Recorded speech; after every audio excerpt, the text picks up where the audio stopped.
Hello, and welcome to Resolve, an afterplay show. This is an after show for a role-playing game that does not have an actual play, where we tell you all the details of our game so you don't have to listen to it. Hi, I'm Sammie, I'll be your host. My pronouns are she, her, and I play Asiri Amoli, the Hope of the Abyss. Joining me is my wonderful co-host, Alex. Hi, I'm Alex. I use he, him pronouns, and I play Moogle, avatar of Alexander Smog, who also uses he, him pronouns. We are joined today by Carolyn. Hi, I'm Carolyn. I use she, her pronouns, and so does my character, Pony. She is a miniature horse who is not, in fact, a unicorn. We are also joined today by extra special guest star, Michael. That makes me sound so important. Hi, I'm Michael. I use he, him, or they, them, and I am the extra special guest star, I guess. I was Skabone, who is basically a sentient trombone.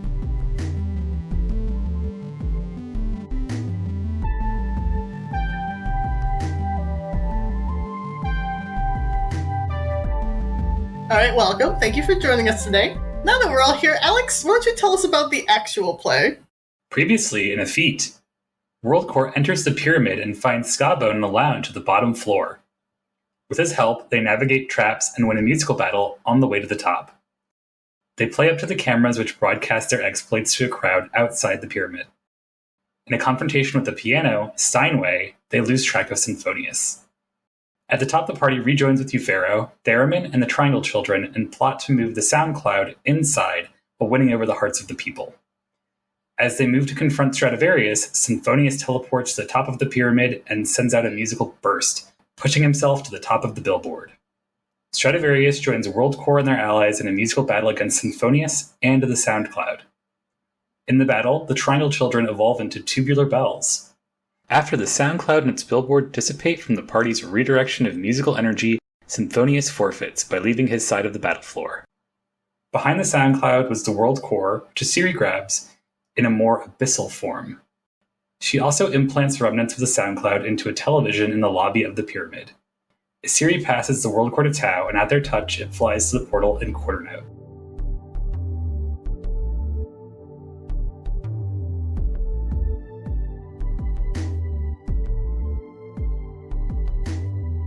Well, before we do a deep dive into this session, let's chat with Michael a little bit to get to know him a little bit better. Michael, how do you know us? I know all of you from our college Pokemon club, Poketech. Alex was running it when I joined, and then I think I was running it when you guys joined, so Pokemon bringing the people together. I was your advisor for a semester. That too, before you moved away.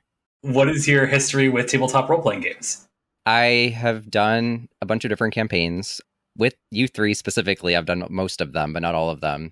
I've done 2 different Pokemon ones. I can't remember, Pokemon Tabletop Adventures, I think, and then the other one was, I can't remember, but I did them with you, so you should know. Was it United? And then I've done 2 full D&D campaigns, and then Vampire the Masquerade last year. Yeah. I was just about to say, we have the Tuesday group together again. And yeah, and I guess besides that, just like random one-offs and homebrew shit all the way back to like middle school. So, I've been doing this a while. I'm 900 years old, so I'm a veteran at this point.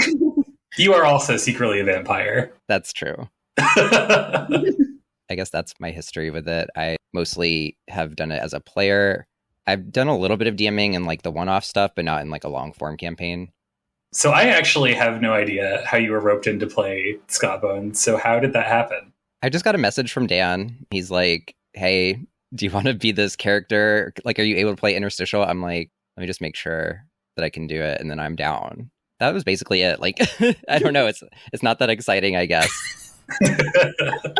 It was a pleasant surprise for me. I think Dan told us like only 1 or 2 days before the session started that you'd be on, Michael. He first approached me, I'm looking at it now, on May 23rd. Oh, Wow. my God. So it's been in the works for a little bit. Not that I've like done anything between that and when it started. We did remark when Skabone came up as an NPC, like, we should just have Michael come in and play this character. So I'm surprised that just actually happened. It is a character like very suited toward me, at least like in terms of what the character is like physically and all of that. He's a trombone. He plays ska. That's Michael. I played the trombone for like, Jesus Christ, like 18 years at this point. Mood. And I haven't actually played ska myself, but I am a ska enthusiast. I did spend a little bit of time last night doing some skanking. Not a lot, because I'm extremely out of shape. So doing it for like 2 seconds was like killing me. But I went to the Bad Time Records tour. A living trombone who likes ska. I'm like, I don't really need to play a character. That's kind of just me.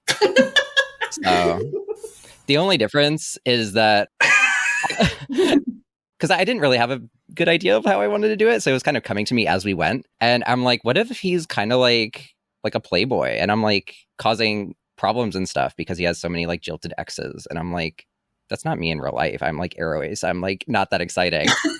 I don't know. I guess you could call me like the Meryl Streep of interstitial. So I made it believable. Maybe. Probably not. I love that. I love the pure chaos. I didn't think of that beforehand, but as we were going, I was just like messaging Dan. I'm like, can I do that? And can I do this? And he's just kind of like, yeah. So he was a very good sport about it.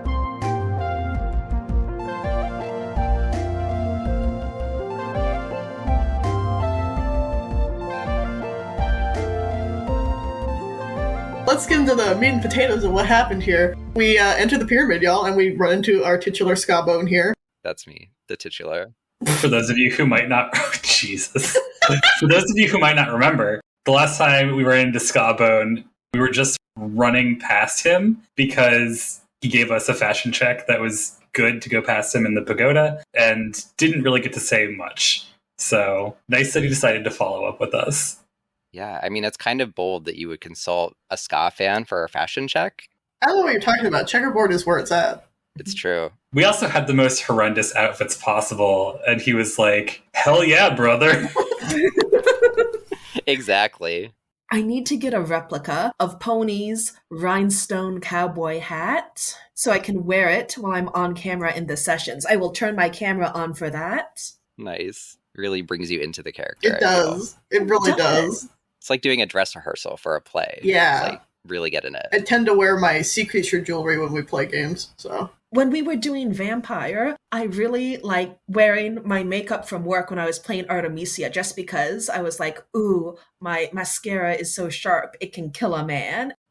Artemisia could kill a man if she had to. Yeah.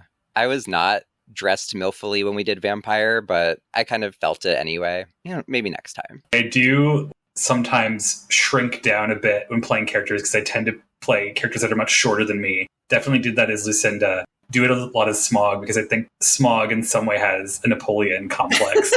I definitely get that. Doing physical things to get into character. Oh yeah, I'm like crazy into body language. Like I'll grab the table or like lay slightly and do weird shit with my hands. I can't help it. Skabone starts leading us through all the traps and tricks of the pyramid. Was there any special reason that you and Dan decided that Skabone is hanging out there? Not that I know of. Okay, yeah, it was just like, you need to play Skabone and be here. Yeah, basically. Which is the correct call, because it's fun. It's fun. Yeah. I liked doing it. I had fun. I'm like taking in this campaign through osmosis because I'm not participating, but like I see your updates and been listening to the podcast when I can and just following along. So it's kind of, it's you know, it's different to be like in it. Mm-hmm. I think it's a lot of fun. I'm curious now, where are you in the podcast? Did you get to Smog's playbook change? So I'm kind of terrible. And like, whenever I remember it, I'll like listen to whatever the recent one is. It's not like in order that I've been doing it. That is the worst possible way to do it. I love it. Oh no. Yeah. It's like me catching reruns of anime on Toonami and I'm like, whoa, when did Inuyasha get this power? Exactly. Oh, I love that. It's so chaotic. I feel like I've just been living chaotically lately and I'm trying to like pull it in a little bit, but Get to neutral. You get us through the easy traps that are at the bottom. It seems like you've been there before, Skabone. But then we do run into one of your exes. First, we encounter Susan, who is part of an elite group that does R&B. And she's a little bit mad at me, which, you know, kind of deserved, I think. But apparently something happened with Skabone and Susan's sister. Yeah, just like a classic mix-up situation. He thought it was Susan because they look very similar, but it was not Susan. Are they twins? No. We established that all of those instruments, which I've already forgotten which one Susan was, are named Susan. Susan is a bass guitar. Then there's hi-hat, and then there's whisper. Hi-hat obviously being a drum kit, and then whisper being a saxophone. With plenty of opportunities for me to talk about how careless. But then I didn't, and I accidentally did it for a different character. They're a fun group. They were all good friends at one point, but things kind of got weird between him and Susan, and so, they kind of have to back her up because they're on the same team. Yeah, we have a very long conversation about how children are made in this world because Skabone asks how the kids are. And we're like, oh, we've only heard of one other person have kids here and they don't want to tell us what's going on. So now we need to unload all our questions onto these other people. I love how this is the point of fixation for us in this world. This has consistently come up throughout the game. Once we reach this world. Because all we really understand so far is that they're pulled out of the sea of sound. Yeah. And we haven't actually gotten much more than that in this conversation, except that apparently it also involves sometimes multiple parents. But only sometimes. I mean, it's a very private situation. To be fair, we basically came in and was like, how do you fuck? Like, that's not an invasive question. Yeah. Guys are straight up asked if they had genitals, and then I don't know what those are. Show me your genitals. Old people burning. I can imagine we're a little off-putting sometimes. Siri used that conversation as cover up to cast a magic and trap them in magical darkness. I love you, magical darkness, my best friend. It was an excellent sneak attack. Which is what Siri probably specializes in, to be frank. And they cannot see where they are. I don't know if these things have heads. Dan and I need to talk about what the instruments actually look like so I can work that out in my mind. Whatever they perceive the universe with has been clouded in darkness, so they have no idea where they're looking at or what they're going through. Of course, this instigates a fight, so we get into a musical battle. Siri begrudgingly convinces Synthphonius to join our side, using the perfect phrase, which is, I guess you weren't the hero I thought you were. If the title didn't have to be something about Skabone, that probably would have been it. Like, oh, that hurts. You could see Dan just like working through that in his head too. He's like, I don't want to do it. Because we all know that Synthphonius was always going to be the last person we fought at the top. Like, absolutely. He's the Pokemon rival. Of course, Dan doesn't want to have that person on our side ever. But a series said the exact right thing. I know how he ticks. I figured him out. And I was like, ooh, this would be funny. And it was. The series working through some of her more matronly aspects. The mother wants you to do your best and succeed, and sometimes you just have to say the right thing to get them to get off their ass and do it. I'm trying to remember if anything particularly special musically happened here. I know this was like one of the few times Smog actually played his fucking flute as a flute in the music battles. Hilarious. We've been through this entire world and you haven't used your flute as an actual flute until now. I think I did it once maybe, but I've been mostly trying to do different and new things each battle. That's fair. This is around the time when Asiri was doing a little bit of gaslighting of Synthphonius. Oh, I'll definitely give you it back. You'll get your bubble back eventually. Don't worry about it. She gave it back. That's eventually. Yeah. That's what's important. She wasn't lying to him. She can't lie. That's fair. And she was making that promise in earnest, too. She's like, if you help us at the top, I'll give it back to you. And I guess, jumping forward to that moment a little bit, he was technically helping us. Right. We were using his energy from the metal to direct to the SoundCloud. Yeah, you put it that way. Yeah, unfortunately, the other side was just not having a good day. I think one of them, maybe it was Hi-Hat, just demolished himself. Red glows all around. Be like that. Skabone had to drop in some red glows to power up some music at some points, but Dan was managing Skabone's rolls and just having you full RP mode. Yeah, I like doing all the rolling and stuff, but it was a little bit nice not have to worry about that, I think. Just goof around. Yeah. Plus, Dan would have to take the time and teach you the mechanics of the system anyway, which I feel like neither of you had a chance to go over. Yeah. Not even a little bit. No. I don't think I would ever want to do this for a full campaign, but I think it would be really funny to have a kind of crunchy game where all of the players are full RP and the GM is crunching all the numbers in the background. Like they only have any systemic information if they absolutely need it, like a spell list or something. I think that would be very hilarious. It's like a blind roll game. Yeah. Whoa. We basically demolished them. I can't remember anything really exciting happening in this fight. We did outnumber them severely. Yeah. It was mostly just Susan glaring at Skabone. That was great. Yeah, that was like choice. Delicious energy. The sexual energy of this trombone is outstanding. Even if I myself am asexual, I've been surrounded by enough trombone players to know how they talk and behave. So that's what I was kind of trying to channel. Sometimes things are just true. Sometimes things are just true. I did not know any of this. Yesterday, someone said urethra in like one of the Discords I'm in, just as a joke instead of eureka. My mind immediately went back to like freshman year of high school when the low brass section would just say that in the crowd. It would be like 1, 2, 3, urethra, and everyone would just yell it. Yeah, because that's what trombone players are like. That's true. Oh my god. The amount of sexual innuendo I learned upon joining my high school low brass was incredible. Trombones in particular, but most instruments like lend themselves very easily to innuendo and puns. And are you familiar with fingering and flutter tonguing? Using a mouthpiece, using a spit valve. When I was in color guard, we would joke that we were dancing with our poles, so we were pole dancing. Yeah. Yeah. I have a quote directly from Skabone here to Susan. You haven't buzzed a mouthpiece this good sense, have you? And she just blushes and turns away. Ugh. Tender. Juicy. Tender. I want to know more, but I also don't. Almost voyeuristic here. It's okay. My long-form Skabone fan fiction is coming later this... No, I'm just kidding.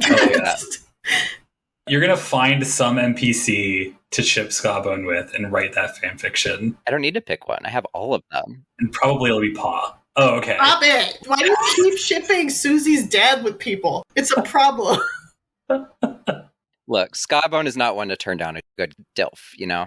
Fair. But if you do anything to hurt Susie, I will destroy you. Susie needs another parent. I don't... I don't know about that. That's really presumptuous. It is great that we now have Susie and Susan, too. We caused some confusion when we're talking about Susie later. Absolutely. How important is Susan going to be moving forward? We're never probably going to see them ever again. Yeah.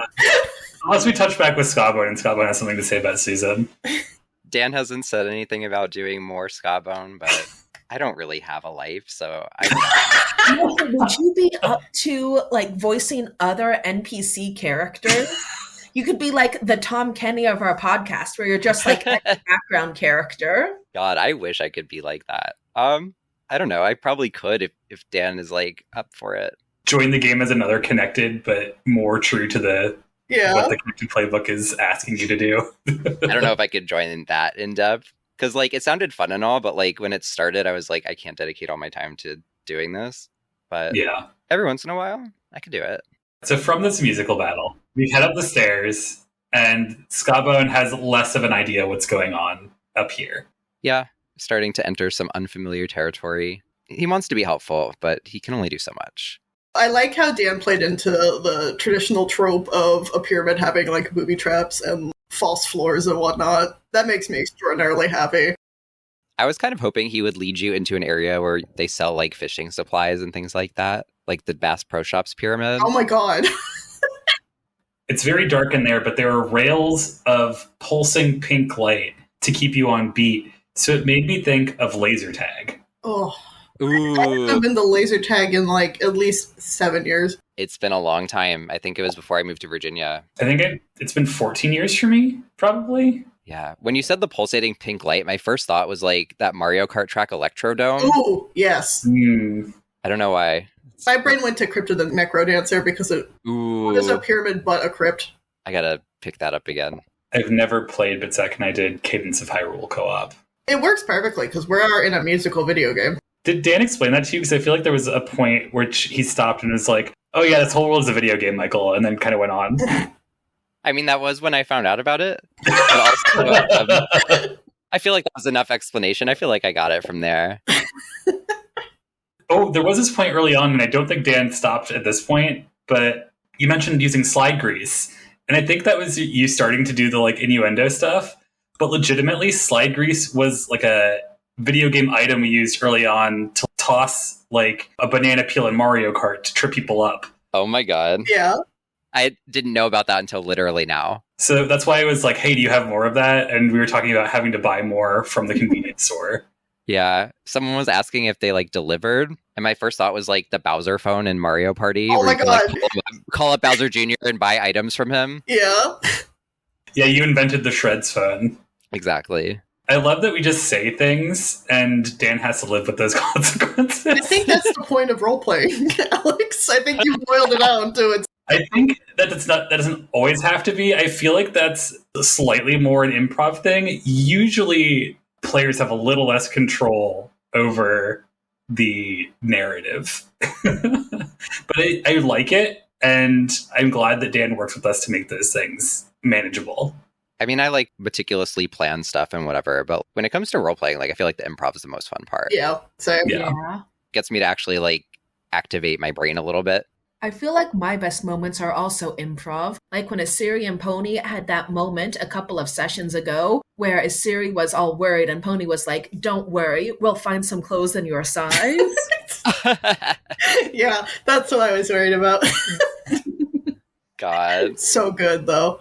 I just appreciate, like, the physical comedy Pony keeps doing. We're worried about the floor falling out, and the series like, do you want me to carry you?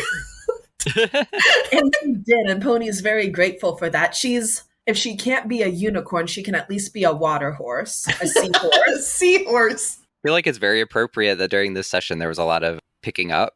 Yeah. Although that's just not a Siri thing. She's picked up a lot of people throughout. Because sometimes she takes things too literally.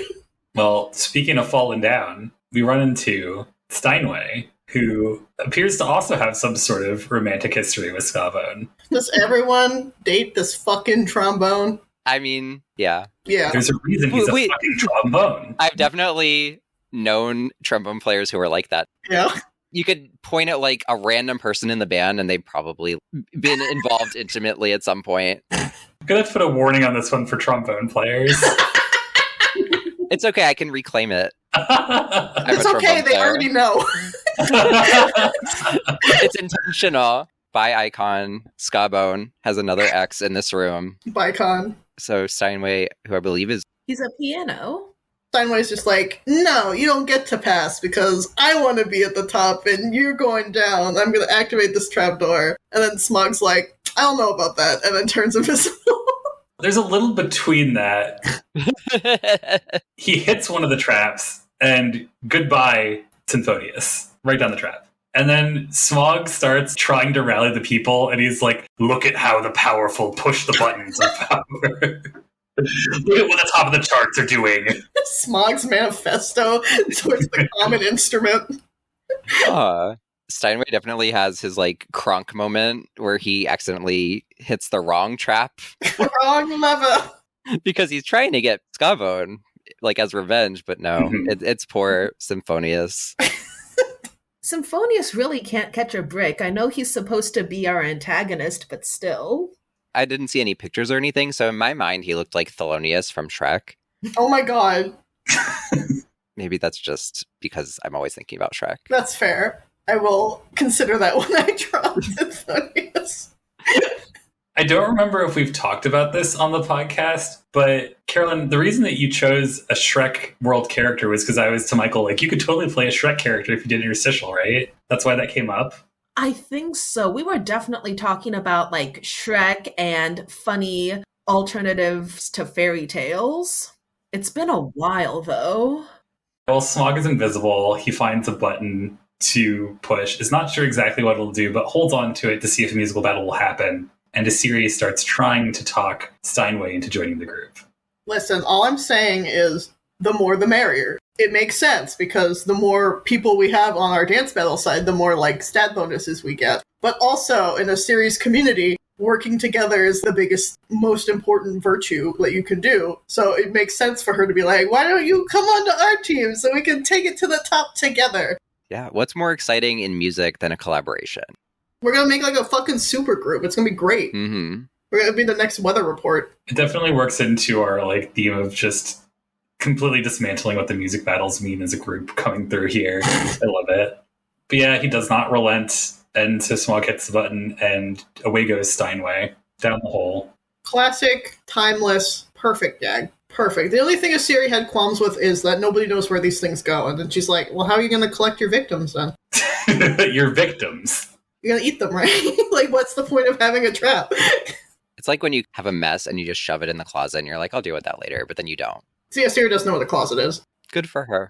Mermaids don't have things. No, they don't. We keep moving on along. We come to a fork in the road, but there's like 5 or 6 paths to choose. And we hear music coming from like 4 of them. And we're like, where do we go? There's so many options. I had not used my move. I was different then, where you can find a different version of yourself to get some advice. So Smog called up a surfer version of himself that was just wearing swim trunks and told us to run down one of the hallways before disappearing. At full speed, which makes me question what would happen if we had like dallied or tarried at all. I should also mention that Geyser helped with this by making a balloon animal of Smog, and then it got crystallized and hurt her, because anytime somebody helps with this magic, it hurts, I guess. This is why you shouldn't mess with the time stream. It's just coming back to get you. Hey, it got us where we needed on time, so I think it was worth it. I don't know. Was there any particular reason why you wanted this version of Smog to be a surfer? It's just the next one I thought up, and I hadn't really readied a third version at this point, so I was like kicking myself when Shred came around because I was worried that I would have to use the move again close to that, and people would just be like, oh, you stole Shred's thing. I don't know if anyone would have thought that. We put some distance between it, so I was happy. That's fair. I like a serious response to this is like, what part of me did you pull that out? And just looks until I see a little flicker from the abyss from the point. Don't touch that. That's not yours. We run. Geyser takes the lead here, and then we come to the highest point of the pyramid. People's ears start popping, which I don't think fish ears pop, but I need to relook at the vestibular system. Everyone runs up. Geyser takes the lead here and looks out and sees the storm of the sound cloud, and then sees Stradivarius like staring melodramatically over the horizon line with their back turned towards us. So we have a moment to like stop and think about what we're going to do going forward here. And to admire the beautiful setup he has clearly posed for. Mm-hmm. And to peek at the giant crowd. As we were traversing through the pyramid, more and more instruments have been like gathering around the pyramid in expectation for the show. Including the bandits that we ran into before, and Smog gives a word of warning to the crowd through the cameras. Watch out for those bandits. Damn, snitch moment. I'm not letting those pots and pans steal anything from anybody. No points, no ranking stolen. You're not going to steal fame from people. We did steal all of it from everyone, so... I can't believe you would be panphobic during Pride Month, first of all. I'm pot-phobic. Pot-phobic as well. My 3 weed-smoking girlfriends. You're so right. That's Skabone's life now. His 3 weed-smoking girlfriends. Yeah. Do they all smoke weed? Maybe. We still haven't established if they have mouths or lungs or whatever, but life finds a way. We have to ask Dan what World of Song drugs are like. More world building, I'm sure he'll appreciate. Want a spicy note? Ew. I don't like that tone of voice. It's giving brown note. No! Got some shatter for you. No. No. We start formulating a plan because the series like, all right, what exactly are we doing here? Because we've batted around a couple ideas, but she was like, let's get on the same page so that we're all prepared for what will inevitably be the final showdown here. Tao brings up that we're bringing the cloud inside and that we need to figure out how to do that and what is the best plan to do that. Initially, the only person that Asiri pulls aside is Tao. I think for good reason, but then Skabone also hangs out in this conversation. In the minute, I was like, it makes sense because this version of Tao is an instrument as well, and of course Skabone is, so they would probably have the most natural affinity for whatever energy that we've been using in these dance battles to bring down the cloud itself. So I was like, okay, this is probably one of the better conduits. But then Euphero comes up and is like, hey, triangle child, look at this baby. They can help you, but there's 30 of them. And I'm like, yes, give me that. Picks up baby. Give him a little kiss on the way down. She does, and she's like, you are precious, and if anything happens to you, I will destroy everyone in this village. An entire kindergarten class full of triangles. Get kissied, idiot. I've had triangle children for 5 minutes. Literally, I love them. I'm obsessed. Well, that's because the triangle is the best instrument in the world. That's like the one thing I didn't play when I was in percussion. Damn. Never too late to start. Even I played a triangle. Smog takes Pony and Geyser off to their side and has a little conversation with them, too. Yeah, Smog was more going along the lines of the series getting some plan to do what we really need done, but we also need to work on the social issue of having the instruments of this world accept it. I have been buttering them up, but I can't hammer it home. Geyser, you know how to manipulate people's emotions. Pony, everybody understands that you're a hero. I think you need to be in charge of getting the social portion of this done. And that was kind of a challenge for Pony and also me, because she tries to be a hero, but she's not quite a leader yet, if that makes sense. She is a herd animal, so she does tend to follow the crowd, and so her thought was she'll follow a series lead. But then when Smog was telling her, actually, you are the one who needs to convince people that a series, right? She was like, oh shit, how am I going to back up a series? How am I going to do more than back up a series? I mentioned this last episode too, but like I'm obsessed with Pony and a series BFF situation. It's like the cutest thing that's arose from this game. The largest person in the group and the smallest person in the group. I love the height difference. Yes. I mean, Smog and Pony aren't too far off either, except for maybe Smog's ears. So we also have that fun rivalry. I think if we were going to have like an opening sequence to an animated thing, it would be so funny to have a series like glaring, or maybe glaring in like the middle distance at Smog floating up. Yeah, absolutely. She's still pretty pissed at him. Geyser does take this more to heart, though. At least she tries to do something in the battle that convinced her to at least try something. So yeah, we don't really check in with each other after those conversations because it seemed like Isiri wanted to pull people off and not talk to the rest of the group. And then what Smog was asking the others to do wasn't as important to inform each other about. So we just started walking in. The reason I did that was because I was like, I don't want Smog to be like, your plan's stupid. So I'm just going to remove that factor entirely. It was very much like, I don't need Alexander telling me what to do. That was the entire motivation behind that decision. That's so funny.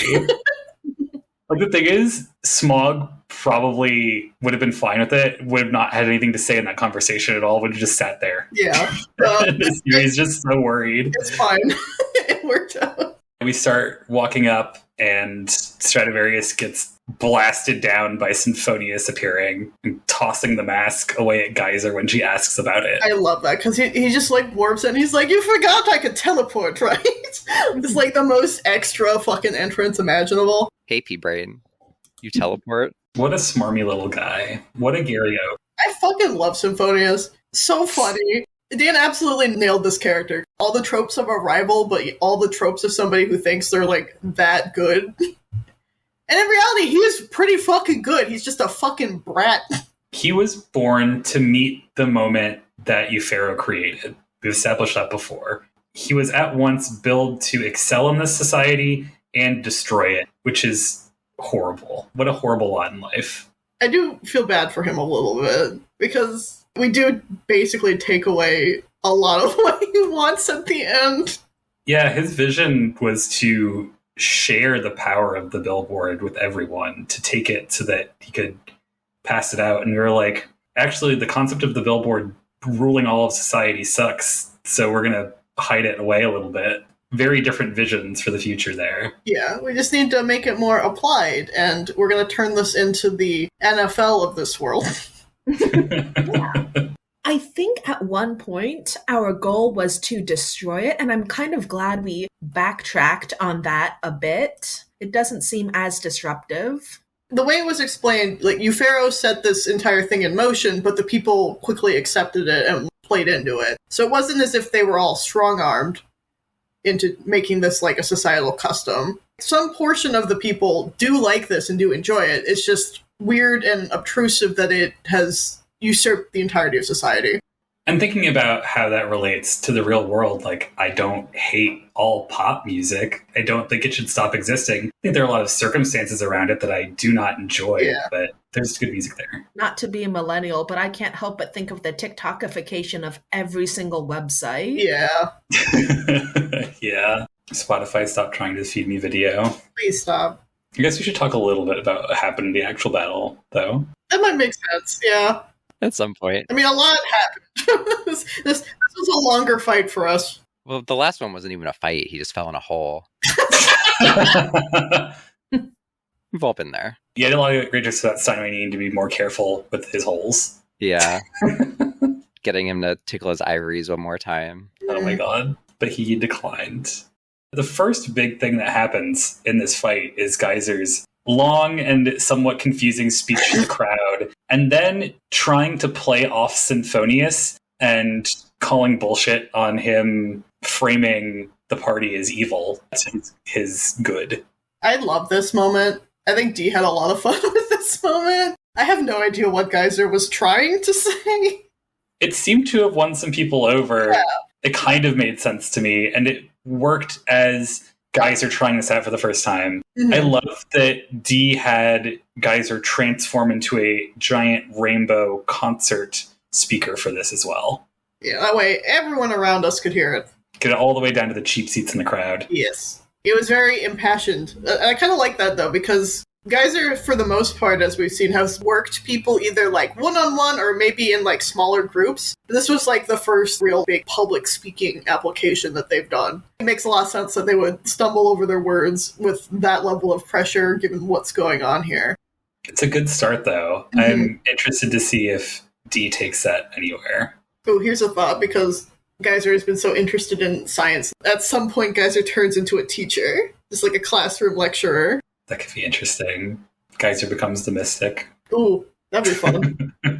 I appreciate the moment, the banter between Synthphonius and Geyser here, but Geyser's just like talking about the game that they played earlier with the squirty racehorses. I took your orb from you, but I gave it back. And then Synthphonius goes to the crowd, see, they took my orb from me. They still have it. And the series just like, nope, free balls it back into Synthphonius is back. No, I don't. Not a lie. Still hilarious. Oh, very silly. There's technically a separate musical battle going on with Euphero, the Triangle Children, and Theremin versus the Sound Cloud, but the energy is still getting shunted around physically so that it hits the Sound Cloud. Yes. Basically what Siri told everyone was like, anytime you can deflect it up into the Sound Cloud. That way it just like takes the brunt force of all of this energy to corrupt it. But it doesn't stop Stradivarius from just going like, I want to hurt this man. He's being annoying. I'm going to shoot my bow at this man. Being annoying, you literally kicked me down when I was like about to start what should have been the final fight. He has every right to be pretty peeved about it.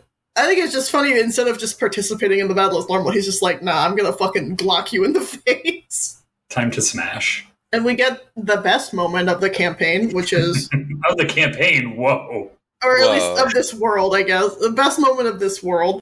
The Triangle Children, who are ostensibly a hive mind, form together and go a Pokemon evolution and turn into the Tubular Bells. And they are gigantic. Literally, Dan says a text box appears and says what Triangle Children are evolving. And then Triangle Children evolved into Tubular Bells.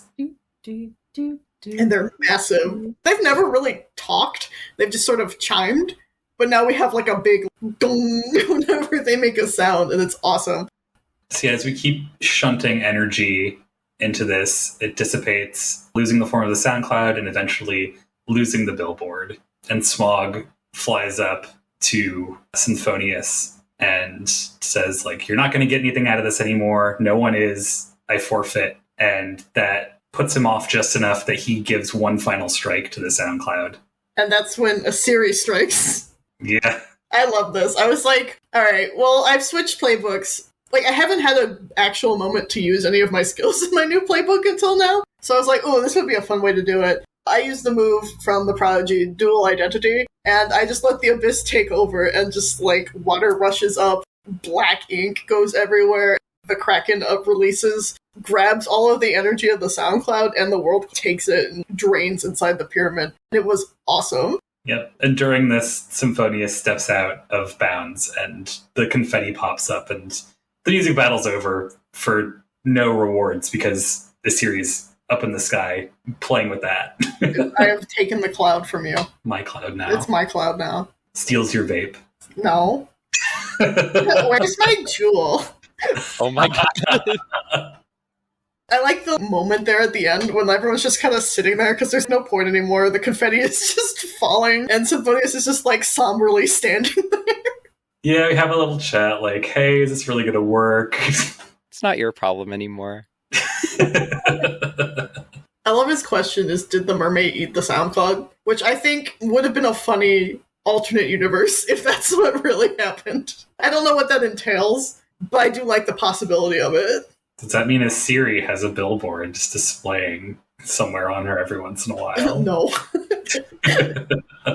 Yeah, Tubular Bells wants to find a Siri, so we ask Eupharo if they know of any traps around to get us back to the start, and they're like, yeah, no, I don't fucking walk. I love Eupharo so much.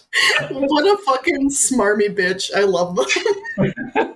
And we catch up with the Siri after she's installed the billboard into a TV. And by install, crudely shoving this energy into a television.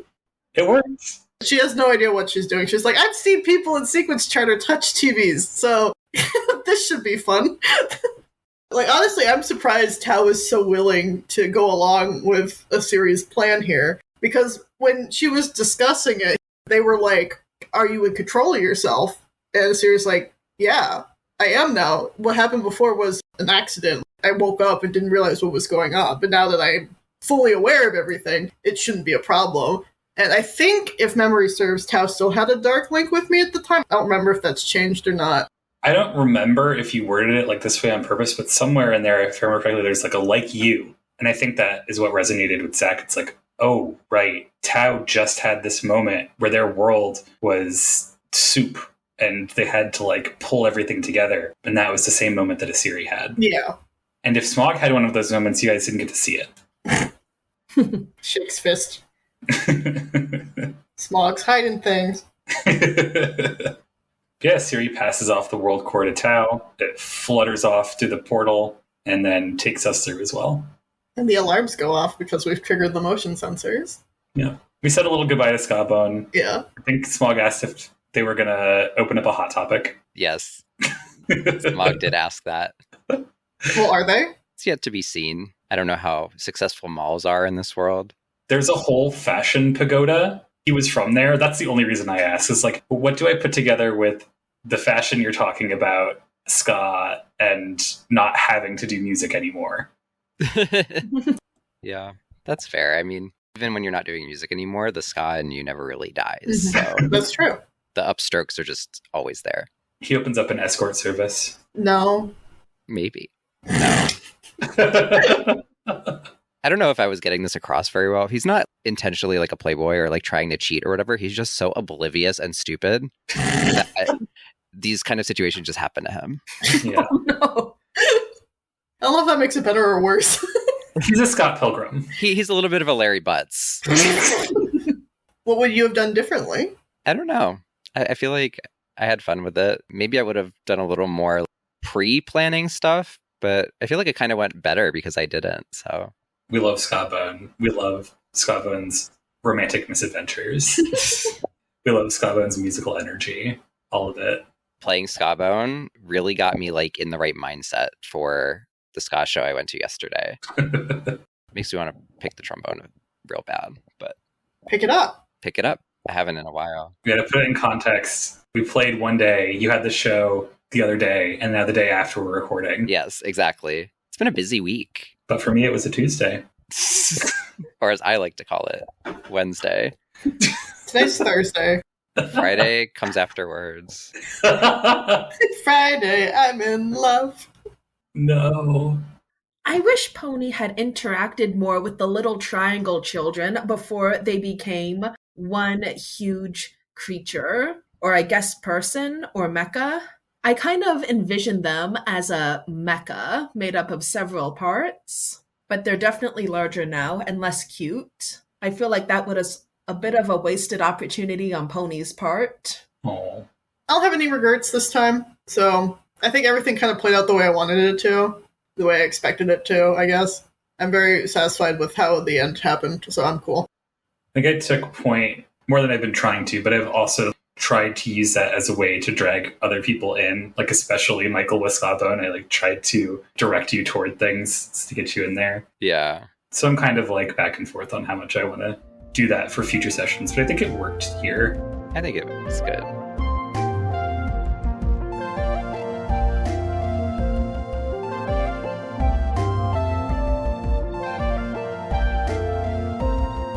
Alright, let's get into the resolution phase, the segment of the show where we each get to say something about the game with no responses. What is your final say on this session, Carolyn? It was an honor to skank with you, Skabone. I hope our paths cross again. I'm not really on any social medias. If you're in my Discords, you're in my Discords. But if you're not in my Discords, I guess you can find me wandering around the woods, trying to figure out which mushrooms are edible and which are not. And for you, Michael?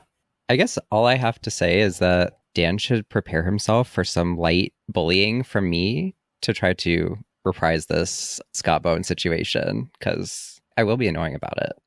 I have a little blog where I write about music and various other things, and by that, I mean I've only done it once, so if I plug it here, that will incentivize me to actually do stuff with it. If you're interested in any of that, it's all at penguininthepit.wordpress.com. Or if you want to see me be really annoying, you can follow me on Twitter at penguingengar. That's about it. I don't really do a whole lot, so I have nothing else to really plug. But Resolve Afterplay Podcast, subscribe, tell your friends, put stickers up in the bathroom at the local bar. What about you, Alex? Tao took a light link with Skabone, so I don't know, maybe there's something going on there. Maybe the Droogle future is in jeopardy. You can find me on Twitter at Shining Crowbat. This week I recommend Don't Take It Personally, Babe, It Just Ain't Your Story. This is a free visual novel about being a teacher managing a class in the near future where they are forced to engage with this basically spying class social network system where they can see all of the kids' interactions. It has a lot of interesting stuff to say about how the youth might use technology going forward in order to evade this sort of invasion of privacy. It's also just very funny and very queer. And for myself, Michael, I'm very grateful that you had the chance to come on to the show and the game with us, and I hope to see you again. I'm sure lots of mischief will be made. You can find me slipping through into the mirror dimension, where I know all of your inverted flaws. This has been Resolve, an Afterplay show. You can find us online at most social media sites at ResolveAP. Except Instagram, which is at Resolve Afterplay. Thank you so much, everyone, for joining us today. You can buy the game we're playing, Interstitial, Our Hearts Intertwined, from its creator Riley Hopkins at linksmithgames.com. All links will be included in the episode description. Thank you so much for listening. We end our turn here, so now it's your turn. Tell us what's happening in your game.